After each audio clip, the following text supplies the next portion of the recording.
সবাই কেমন আছো? আমরা এর আগের ভিডিওটাতে শিখেছিলাম গণমাধ্যমের ভূমিকা এবং বাংলাদেশের মুক্তিযুদ্ধে মার্কিন যুক্তরাষ্ট্র বা আমেরিকা যে ভূমিকাটা পালন করেছিল সেটা সম্পর্কে। এখন আমরা একদম মুক্তিযুদ্ধের শেষের দিকের গল্প বলবো। আমরা যৌথ বাহিনীর নেতৃত্বে চূড়ান্ত যুদ্ধটার কথা বলবো। যৌথ বাহিনী সম্পর্কে তোমাদেরকে একটু বলি। যৌথ বাহিনী হচ্ছে ভারতীয় বাহিনী মুক্তিযুদ্ধের শেষের দিকে তাদের সৈন্যবাহিনী থেকে আমাদেরকে সাহায্য করতে একটা সৈন্যবাহিনী দেয়, যাতে আমাদের পাকিস্তান বাহিনীর বিরুদ্ধে যুদ্ধটা আরও ভালো করে এবং আরও তাড়াতাড়ি শেষ করা যায়।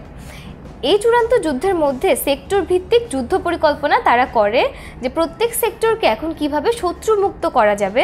এই জন্য মে মাস থেকেই পাকিস্তানি সৈন্যদেরকে মোকাবেলা করা হয় এবং জুন মাস থেকে বাঙালি গেরিলারা আক্রমণ শুরু করে। এসব গেরিলারা ভারত থেকে গেরিলা আক্রমণের উপর প্রশিক্ষণ নিয়ে আসে এবং জুন মাস থেকে পাকিস্তানিদের বিরুদ্ধে আক্রমণ করা শুরু করে এবং মধ্য নভেম্বর থেকে বাংলাদেশে ভারতীয় সৈন্য আসতে থাকে।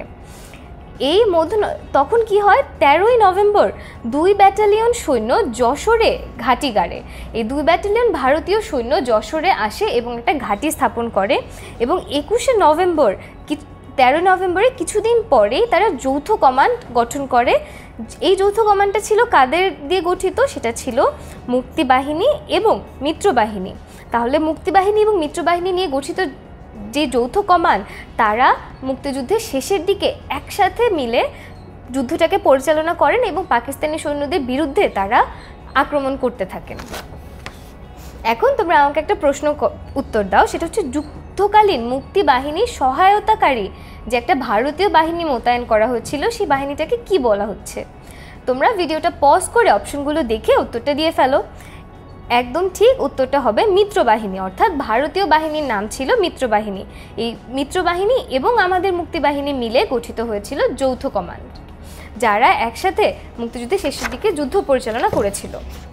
এখন আমরা যৌথ বাহিনীর গুরুত্বপূর্ণ কিছু যুদ্ধ এবং তাদের তৎপরতা সম্পর্কে জানব। তারা 3রা ডিসেম্বর মানে একদম যুদ্ধের শেষের দিকে পাকিস্তান এবং ভারতের মধ্যে সর্বাত্মক একটা যুদ্ধ শুরু হয়ে যায়। এর আগে যুদ্ধ ছিল পূর্ব পাকিস্তান এবং পশ্চিম পাকিস্তানের মধ্যে। 3রা ডিসেম্বর সেটা পাকিস্তান ভারতের মধ্যেও যুদ্ধের রূপ নেয় এবং এরপর 6ই ডিসেম্বর বাংলাদেশকে ভারত স্বীকৃতি দান করে একটা নতুন দেশ হিসেবে।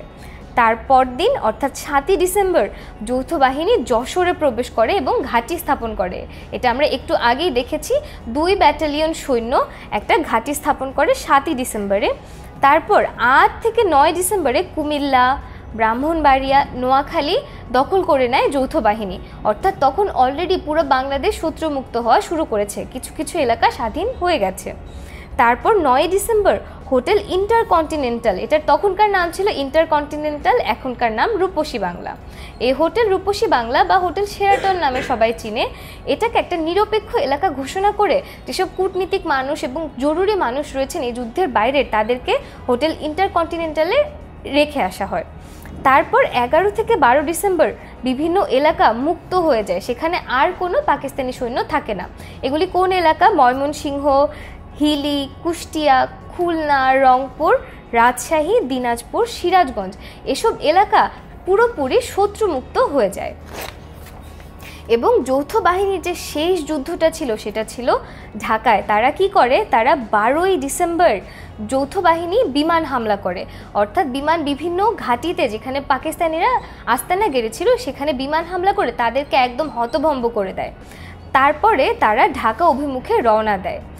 এই ঘটনা ঘটার সাথে সাথে ডাক্তার মালিক, যে একটা মন্ত্রিসভার প্রধান ছিলেন, পাকিস্তানের বেসামরিক মন্ত্রিসভার প্রধান, তিনি পদত্যাগ করেন এবং তিনি হোটেল ইন্টারকন্টিনেন্টালে গিয়ে নিজেই আশ্রয় নিয়ে নেন নিজের জীবনের ভয়ে।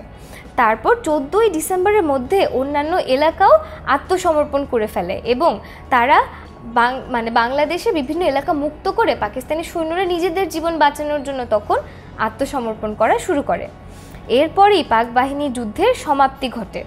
আর এই যুদ্ধের জন্য যৌথ বাহিনীর যে সর্বাধিনায়ক জেনারেল স্যাম মানিকশ, তিনি কি করেন? তিনি পাকিস্তান বাহিনীকে 16ই ডিসেম্বর বিকাল 3টা পর্যন্ত একটা যুদ্ধবিরতি দেন, যাতে তারা আত্মসমর্পণ করার জন্য সবাই একত্রিত হতে পারে এবং গুছিয়ে একটা আত্মসমর্পণ করতে পারে।